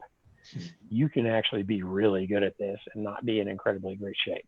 Now I have to preface that, of course, with saying being in better shape for our sport is always better. But this is a sport where, a lot of people are just weekend warriors for the most part. We don't treat it as much like athletes as a lot of other sports do. And yeah, you can actually execute reasonably well without being in superior physical shape. But yeah, being in better shape will always be better. But the mental aspects of this sport is why I think I think fighters get better at this the longer they do it and the older they get. As long as your body is basically capable of carrying around the weight and throwing the sword, we actually get smarter and as we get older, and that experience definitely makes for some of the better fighters. And that's why, as our sport gets older and our fighters get older, a lot of the top end fighters that are, guys that are hot fighters in their 50s were hot fighters in their 20s. And, as long as you're in basically good basic shape, you can carry on for a long time. I guess these are both great answers, and I'll only add on to that. Avoid thinking that you're going to go start doing heavy deadlifts and work on the large muscle groups. You will actually go backwards because the movement that's required with fighting, throwing shots, the control is from smaller controller muscles, not the large muscle groups. So don't go pounding away on your triceps and your biceps and your quads and thinking that that's going to improve your sword throwing. You really want to develop the muscles that are involved in the kinetic chain of you throwing the blows. And every sport is the same way. You'll see swimmers have a certain body configuration because their body is built for swimming.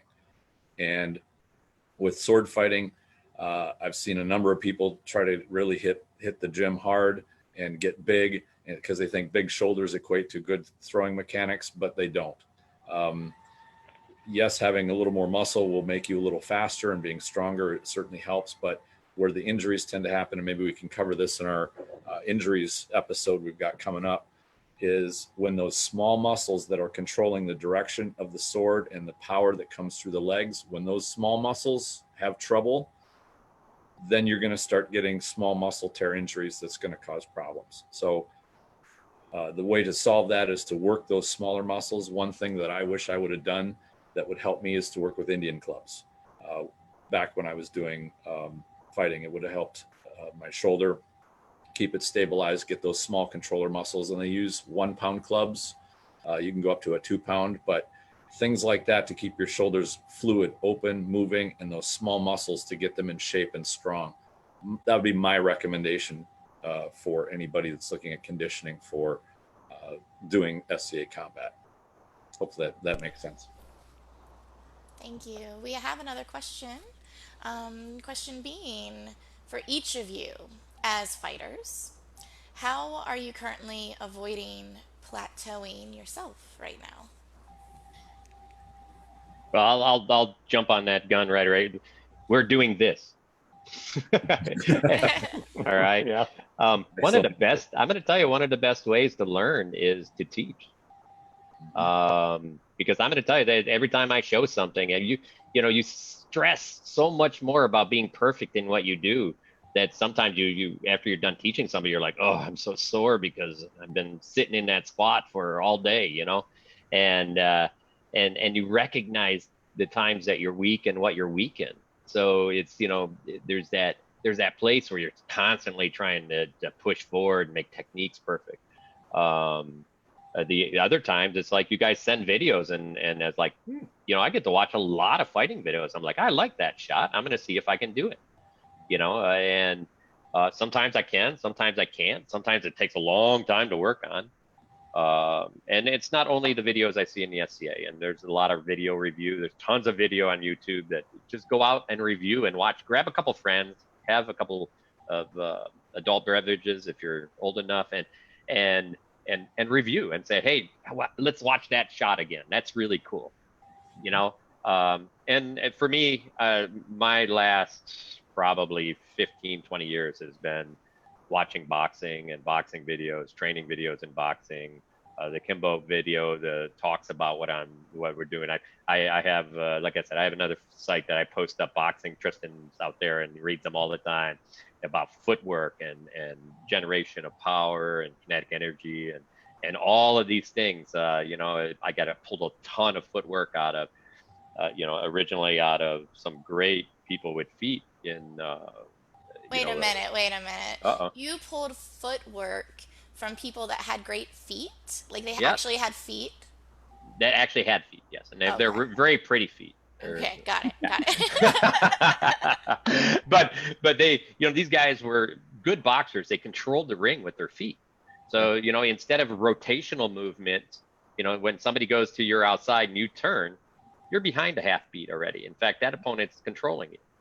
So if he makes you turn one way, he can make you turn the other way really fast, and then you don't know which way. Now you're just chasing to get in front of him again. So, but if you travel with them sideways, you're always in the same, or very close to the same beat. You're in the same form of your swords and shield are in the same place where you can still throw. And all of those kinds of things, you watch these people and you can see that in their feet. There's nothing better. I see it in the SCA. I'll see somebody doing that and I'll be like, hey, you know what you're doing? He's like, I have no clue. It's just they have good feet. They figured out this works, so you go and search. I mean, if you're really, really dedicated, you go and search. I mean, when I first started doing some of the Lomachenko stuff, and the huge footwork stuff, I was like, oh, why does this thing work against, another mountain of a man Havard that used to be at our practice. And then I did it. I'm like, I'm going to give this a try against some other people. And then, I'm an idiot and tried against Roundtable. But it worked against Roundtable. I'm like, why is this working? Now I had to break it back down and figure out why it worked. And, that discovery is super exciting. I would tell all you to go and find, and if it's a SCA video, if it's the way Sean throws something and you can throw that now, it's like, there is nothing better than that, So find it. Those types of things are exciting. And those types of things can break you out of a plateau because you're excited about what you're doing again. You're motivated. And there is nothing better than that passion that you had when you first came in. We got to carry, after 30 years, I still have that passion of finding something that change, that revolutionary piece that I can pull and help people learn and become better and have our whole sport become better. Count Tristan, I'm actually going to come back to you on this one. Sure. And I would say this is, I found investing in other people was the huge jump for me. And that was whether or not I had squires or whether I had just people that came to me and said, hey, I want you to show me something about how to be a better fighter. Like that's what I really attached to. And maybe it's just part of my personality. I liked being a good fighter, but I wasn't so driven to be the best that was my sole focus. I very much enjoy sharing those light bulb moments with somebody when they can go, wow, I can really do this. Like I couldn't do this a minute ago. This is really great. Like I enjoy that a great deal. So I guess some people their interests are a little different, but that's what I found to be what I was passionate about. And that led me into Aikido. And that's why I enjoy teaching. And it really doesn't matter what I'm teaching, as long as I'm sharing with students their sense of wonder when they find out what they're really capable of doing. Like that's to me really fantastic. If I can add to that, seeing the light go on is wonderful. Sublime would be a good word.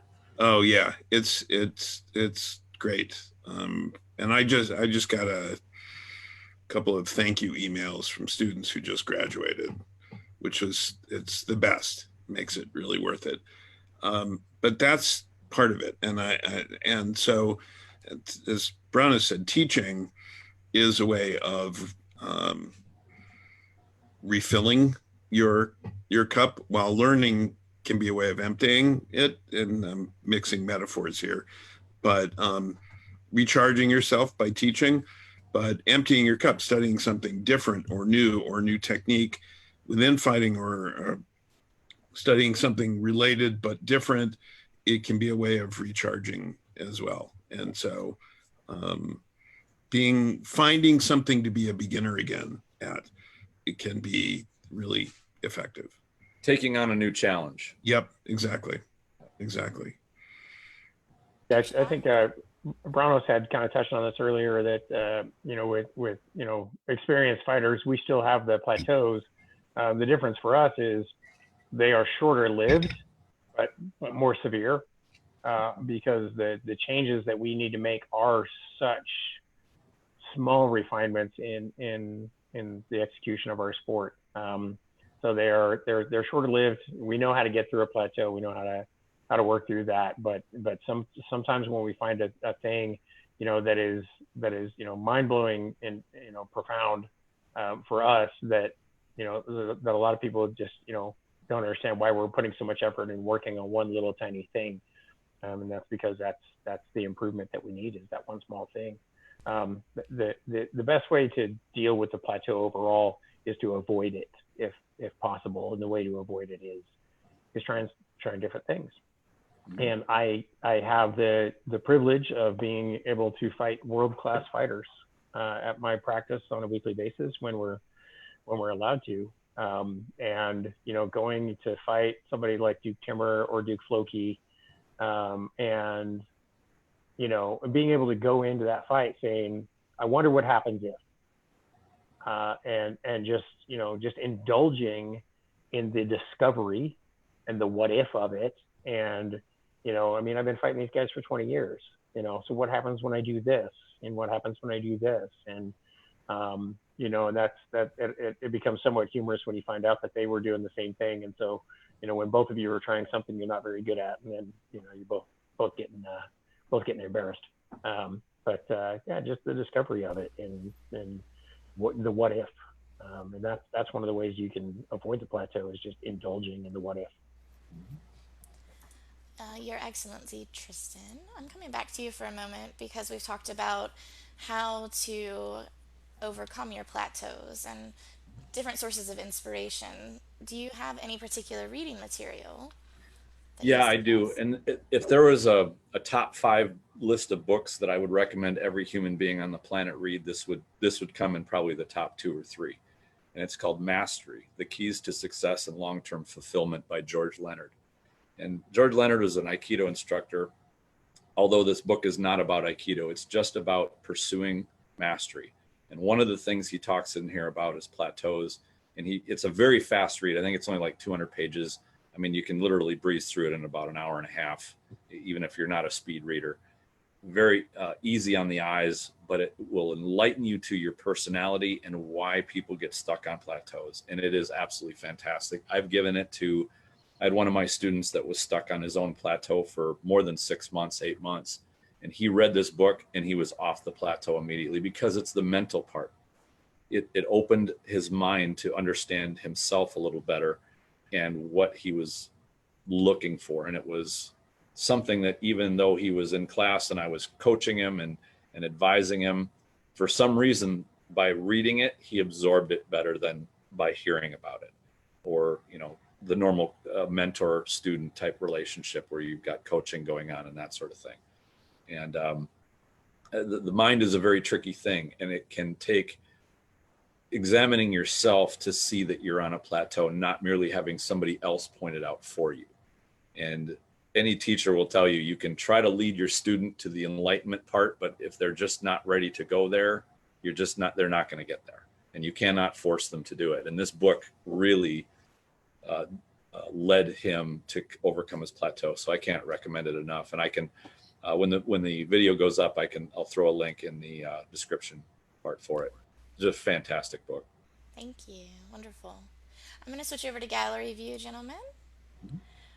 All right. So as of right now, the questions look like they have been answered so We have far. answered the questions of the universe, my friends. There you go. Mission accomplished. No, That's the meaning right. of life.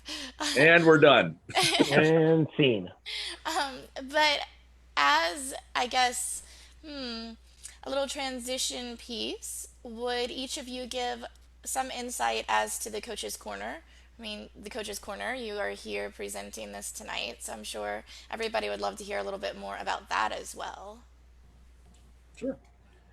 This is actually a project that we kind of conceived of just before first of the year, and we, Brannos and Sean and I got together for a little conversation about, well, you know, what would it be? Because for people that have had good experience with coaching, what if we showed people and started to lead them into how to coach, how to teach, how to train effectively, how to get the most out of not only their practice, but in teaching other people and guiding them to excellence a little better, because we all have quite a bit of experience in that.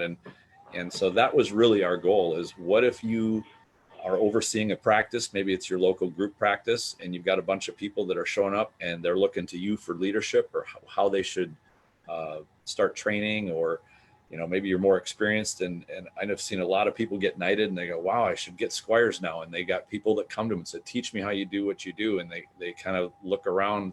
They don't have they don't feel confident with teaching, or they stumble and they feel like, well, I really should know this. I should know how to teach, but I'm not really good at it. Why not put out material that helps them learn to be a better coach and a better teacher, better trainer? And so that's sort of how it started. And then the winter, kind of as it went on, we sort of got busy a little bit. And then we revisited this as, you know, we got all cabin bound, and thought, hey, you know, maybe this is a good time to get this thing launched and to help all those people out there that would like to get some insights from experienced trainers. Thank you. Would anybody like to add to that? No, I think that pretty well covers it. I mean, the whole point is, you know, people like me and Brannos have been kind of independently, you know, doing this, you know, world-class, known world level training for a while. And it's always been really interesting to how close we are and how similar we are in our approach. And so this has just been kind of an effort to kind of collaborate a little bit better, to get that information out more and be a little bit more proactive, because that's one of the things that he and I are in particular trying to do, is we're trying to change the way that we teach our sport, and to make it more efficient and to make it more accessible to everybody. And that's been the whole point of the Coaches Corner, is trying to give access to people to make better practice for themselves. So I'm going to go ahead and jump in real quick. I think one of the best parts that come out of this is that so many other people have offered and volunteered to help and do things.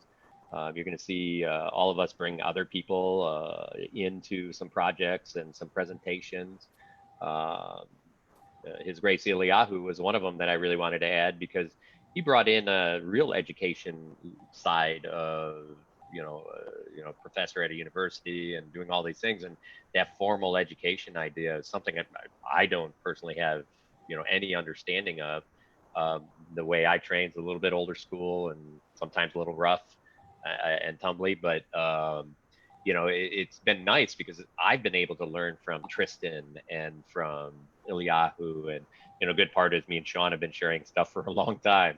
And I think Sean, through some of those talks, we all, I listen, and sometimes I'm listening and I sit in wonderment of these guys are going to say next, and I'm just like everybody else listening because I want to hear, So I'm really hoping that we get the opportunity to present more and more stuff with some other great people from around the world and known world for us, and introduce you to those people that have great ideas too, that just haven't been maybe had that chance to be out there like Sean and I, and get a chance for them to make their name, and people to say, hey, I want to learn more from that guy, and invite them out. And because the more trainers we get out there, the more people can travel, and people request people to come and do stuff, the better our sport gets. And in the end, that's really what we're really trying to do for everybody. So it's been a great experience. It's been incredible to see the people tune in, and it's been really nice to see the people that want to help. And we're just getting started. Yeah. I'm sorry to jump in. I'll just mention that we put together a spreadsheet of the episodes that we want to plan out, and it's a full sheet of, I think we got about a dozen episodes, and we've still got other ones to add on. So we're just kind of getting started right now. And I just to lead into Eliyahu's thing, I don't know if a lot of people know about this, but Jigoro Kano, the founder of judo, was a professional educator. And that's one of the reasons that judo became so well codified into a curriculum, was that he brought in not just being a good technician in terms of jiu-jitsu, which he was, but he was young. He brought in the structure and the way of teaching it that made it very, very popular. It's one of the things. So, anyway, go ahead, Eli. Sorry to jump in there. Yeah, and I was really pleased to be invited to be part of this. I do teach at a university. I was certified in secondary education as well, but I also worked professionally for a long time before I started teaching. And I've tried to apply what I learned about teaching to the SCA in whatever area of knowledge I'm trying to share. And Brannos and I have had this conversation when I started relearning fighting, updating my fighting. And I took what he was showing me, and I, to understand for myself, had to organize the content, and that's curriculum design. And I've helped other people with that in different areas. And so I think I also look for ways to improve my teaching. And by seeing what other people do and how they do it, I learn from everybody. I learn from students too, in ways that I can improve my teaching, because there's an old saying that I hear and I forget, I see and I remember, I do and I understand. Old saying. I've added to that. For me, I teach and I start to master the subject.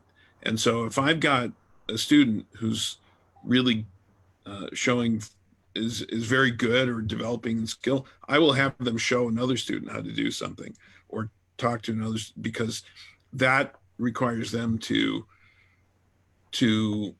really be certain of their answers while I'm supervising to make sure that they're getting things right, and I can guide them.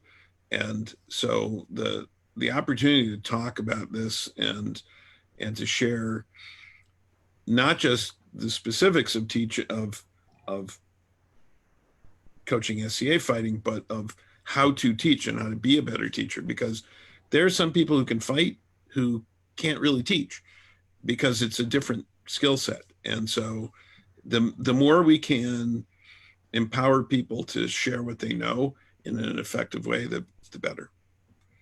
I think that's well said. We Thank do you. have somebody that is going to be joining us. I'm Yeah. going to go ahead and we're going to unmute. How are you? Doing all right. Hi, Viscount Tristan. Hi, I Duke recommend Brannos. that face. Hi. Thanks This for jumping on. Yeah, this has been great, actually. I've learned quite a bit already. My question kind of ties in actually with what His Grace just finished off with, is that teaching aspect. What do you kind of suggest if you find that your whole practice has kind of hit like a bit of a plateau? I mean, I know teaching is, one way to kind of reset those circuits in the brain because you're thinking at it from a different perspective and stuff. But we've got a small practice. And so everybody kind of takes turns with the teaching and everything already. Mm-hmm. Ooh, good question. I think Brannos would be a good one, or Sean would be the start. I was going to jump in on that. Yeah. Your best bet is, especially if it's a small practice where you don't have a lot of experienced fighters. Is that about right? Experience in terms of how long we've been fighting and award levels, yes, but it's still basically a couple of GOAs and some AOA level fighters, and then some folks that are new. So what you're gonna need to do is have somebody find one of those top end fighters that is within a reasonable driving distance of your practice, and have them come to practice and basically turn everything upside down. Have them, because part of the plateau is complacency. You get comfortable with where you're at, and you get comfortable with the level of effort that you're doing, and especially at a smaller, less experienced practice, you kind of get this idea that, oh, I'm doing pretty good against these other fighters, and we're all doing pretty good for ourselves against each other. But when you bring in somebody that is that much better, Seto had made the point the other night when we were having a conversation with Loki that, when I came out to Chicago to teach class out there, he was feeling pretty good about himself, winning a few fights here and there. And then I come out, and not necessarily because I'm better than what you have in the mid realm, but I'm different. And all of a sudden I come out with something that was totally different and just tore him up. And that's what made him go home and change everything. So bring somebody in, bring somebody to your practice for a weekend, and even for just practice, and just kind of get them out of that complacency a little bit. Yeah, so I would agree 100% on that. I was actually, the first thing I was going to say is sometimes having a fresh look at something, a fresh look at a different style. It's funny. I've trained a lot in the mid realm, but when it comes to going to an event and actually doing training, I tend to let actually the mid realm knights do that. Mostly because many of these people know the style already. They've seen it. There's that excitement is kind of worn off, and but when you go out somewhere else, there's a layer of, holy cow, this is something totally new. There's some ideas here that are fresh, and that's the type of idea that feeling that you get back with it, and what that does is it builds excitement back into your practice. Because I think that's in a lot of cases what happens is, okay, we got to go do this. I got to go fight to be a better fighter. And I got to go do it. I'm going to practice to go to practice to go to practice. Instead of going to practice going, I just watched this. I'm going to do this one thing better. Right? I'm going to do this one thing different. And if you can keep adding one thing different, then you get some freshness, because somebody's going to walk up to you and say, what did you just do? Because I want to know how to do it too. Sometimes I'll go at practice and I'll be like, we'll get two of the younger people. In fact, I love doing this, and especially when they're brand new and they come in about the same time. I'm like, all right, put them together. You guys go have some fun, because you know what? the people that had just been going to practice after practice after practice forgot that fun. And watching those two people, just let them go do it. They could do it all wrong. I don't care, because you know why they came here is to hit each other with sticks, right? They just want to go out there and get excited. And you guys all in the back going, yeah, right, you know, and all of a sudden there's excitement again. And you remember why you go to practice, and you remember why you want to learn more. And so those are other ways to do it from inside. You know, give those people that chance to have that excitement back, you know, and the last piece is sometimes take a break. Say, hey, we're gonna, instead of getting armor on tonight, we're gonna have, I lined up a bunch of YouTube stuff, and we're all gonna sit back and we're gonna watch this stuff. And if somebody sees something that got thrown that they want to learn, let's review it a few times. And then we're gonna try it at practice. Right? And so that person doesn't have to come in, because he's showing you stuff right there online. Right? And so you know, take that opportunity to get people to try to find and build that excitement back in, right? And sometimes it just takes a person to be that guy. You need that cheerleader, that coach in your corner that's like, yeah, you got to push it, you know? And then next thing you know, that excitement's like, this is why I came here. Oh my God. You're right. And then you're on that path again. You're like, I just want to keep growing. And you know, I think that's where that plateau, you know, really what you're talking about is that whole practice is plateaued. And there's a lot of ways to kind of break out of that. And passion is a big one of all of those. And that's what I was going to say is find the passion. And this will be something that'll be different for each person in your practice group. And it might pay to actually sit down, just have some individual conversations with each person and say, you know, hey, I'd like to bring some excitement back to practice. Like, what are you passionate about with your SCA fighting? Because when you talk about improvement, people often get to, all right, I got to figure out the math. I've got to figure out how to be, you know, throw shots better. You get into almost a tedium of how you need to perform better, and you can lose track of that passion. Like, why are you doing this in the first place? I mean, and so definitely shake things up. I agree totally with Sean that you got to turn something upside down, whether that's bringing somebody in, but getting everybody that's there kind of on board with, is this what you want from your practice? If not, let's get together and change it. And you can try all kinds of different things, but if there's no agreement that those people within your practice group don't want more, then you might be swimming upstream. And you might need to actually find a different practice or to change the environment around some. Thank you. I've been at a stale practice before, and I know exactly what you're talking about. And it can be tough to bring your passion in and share it with a bunch of people that just are kind of going through the motions, and they show up and they don't really care. And I don't know if that's what your group is like, but it can happen that way. So, but you share your passion, and it will be contagious. You'll start infecting other people with it. Did that answer some of your questions?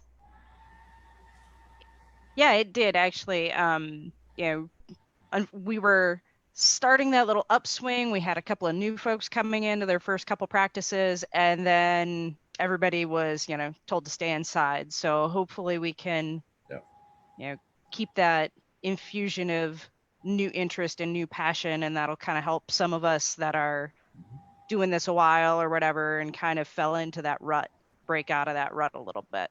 Sure. One of the episodes, by the way, we have planned is how to create a practice or build a practice to be engaging and exciting. And so we're going to be covering that coming up. And I think, you know, we're not covering it right now because nobody can do a practice. So we'll time it more. So as things start to lift and practices start to engage again, we'll bring that in. But that's something and I found this with the Aikido classes that I teach, and I try to do this with the classes that I would, and the coaching that I do within the SCA, is be so dedicated as a teacher or a coach that you want that student to walk out the door being better than when he walked in the door. And don't let it happen. Don't let them leave just thinking like they showed up and they stood around, or they kind of went through some motions and they left. You want to make sure that they've gotten something for their time. And that will help keep that excitement and that passion on fire. Thank you for joining us. Yeah, thank you. It's good to see you. Yep. Good to see everybody too. Thank you very much for answering the question. That was fantastic and very helpful. Fabulous. I am going to bring it back to everybody. Here we go. Because we have another question from the viewers. Duke Brannos had mentioned going to practice, like, I want to try this one new thing. And how do you avoid having too many one new things to try? Because this particular person feels like that is where they are right now. Let's see. I think Duke Brannos, I think I have you on. Yeah, there we go. So, that is when I talk about trying one new thing, it's, you don't want to jump from one thing to another thing, because you do that, you become master of nothing, and it gets you in that space where it's so hard to continue forward, because you have so many things lined up. Even when we're teaching the basics, I'll go through these shots, but then at the end of talking, which I can do quite a bit, I'll say, these are the 3 things I would like you to remember out of all of this. I'm a big, the analogy I always put it is I throw a lot of stuff, like a lot of wet paper towel at the fence. Lots of it are going to just go right through, but there's pieces that are going to stick.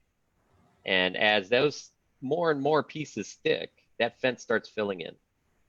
So, the idea is, if you haven't really got something you're working on, but you believe it's still kind of working and it's moving forward, work on that hard. And if you find yourself and you're like, I think this is actually going to work some, now I'm going to go ahead and find this other thing that I've been wanting to try. And now you can start bringing that in. So you got 2 or 3 things that you're thinking about and working through, more than fine. But don't jump from one thing to another thing to another thing. You have to take your time and evaluate. If you don't feel like it's working, and it may come down to, hey, what do you guys think? What's the danger here about this? Is this not working for a reason? Am I not throwing it the right way? If you saw it in a video, contact the person in the video and say, hey, here's what I do on the Pel that you're doing. What am I doing wrong? Try to get all the way down the line. If you have to watch 10 more videos, go watch 10 more videos. And, push it as far as you can. And when you get to a point where you're like, that's right in my toolbox now, I think I can hold that. I'm not great at it. I'm going to keep working on it, just like my other tools I have. But I think I'm okay to start adding some. I want to change my footwork up a little bit. I can add the footwork because that's one layer, and I still have these other things in the toolbox I'm working on, and I've already integrated into the style a little bit, and I think I can keep going. And then you have to recognize when you can use them. Go ahead. If I can add to that, so what Brannos is talking about is somebody who's a self-directed learner.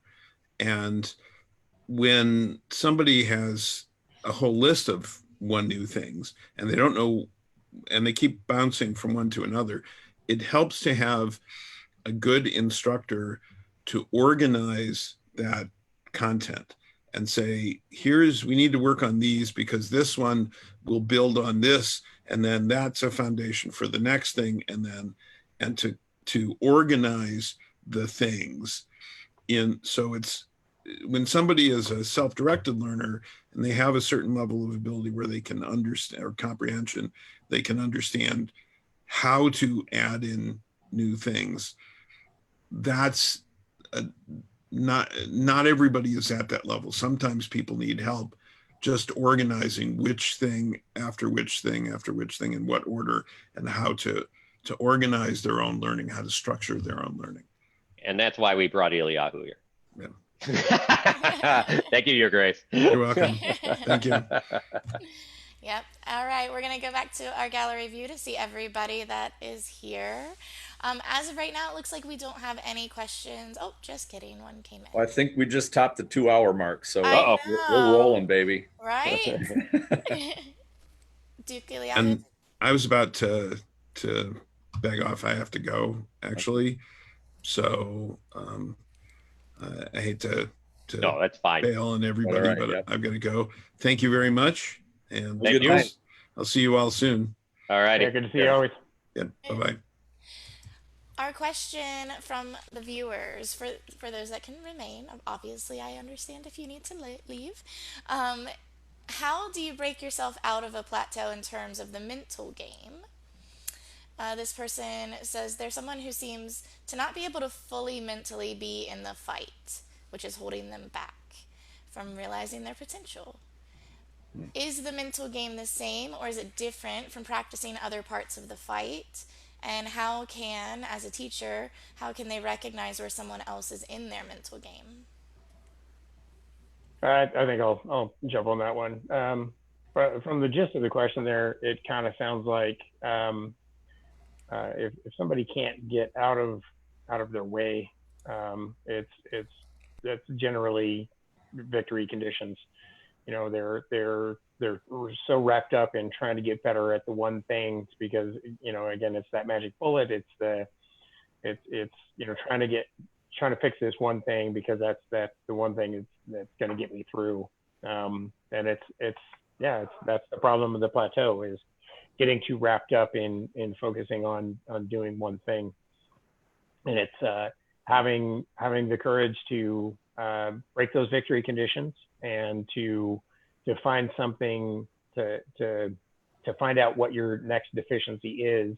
And if you break it down in that, if you focus on your current greatest deficiency, and if you're just working on getting better at your biggest deficiency, then you're going through a process of fixing things rather than trying to get better at one thing that you're probably already good enough at as it is. And so that's definitely one way to kind of stay off the plateau, is to, you know, to always be looking for, you know, find something that is wrong and fix that, rather than taking something that is already good and just incessantly trying to make that better. I'm slipping us back into gallery view. Count Tristan, Brannos, do you have anything you'd like to add to that? Yeah, I'll just say that the mental game is very hard to diagnose remotely. It's tricky to do it in person, and somebody who's pretty skilled can spot the mental gaps and the issues with the mental game. But from a written description, it's almost impossible to diagnose exactly what could be going on there, because your personality can come into play. For example, if you lack self-confidence, if you have a self-esteem issue, that can poison how you approach your tournament fight or your fight, how you set it up. If you doubt yourself, those types of things can eat away at you. And so that's where it's really good to get with somebody that can join you in practice, or can learn about you, that can connect with you. And that's what a good coach will do, is will connect with the student to get to know them well enough to help guide them through those learning that mental aspect. It's something that I think as people hear about the physical part and the mental part, and then later the spiritual part, they tend to want to jump ahead because they want to speed to being a really good fighter. But you kind of have to methodically go through, and building the mental part is the biggest challenge, and that takes some time and some patience. But having a good guide that you can talk with, and they can understand you, not just watch your fight and watch how your body moves, but actually understand how your mind works, what your personality is, that can explain some of the issues and obstacles you can have in terms of the mental side of fighting. Thank you. All right. It looks like most of the questions have come in. You have answered the questions of the universe. All is right in the world again.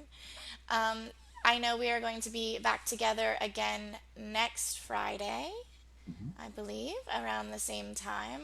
I would encourage everybody to check in with the event that'll be scheduled and shared for more information on that. Do we have any parting words? For my side, I hope everybody has a wonderful night. Thank you for spending a good deal of time with us, and thank you for the questions. And look forward to seeing everybody again over time.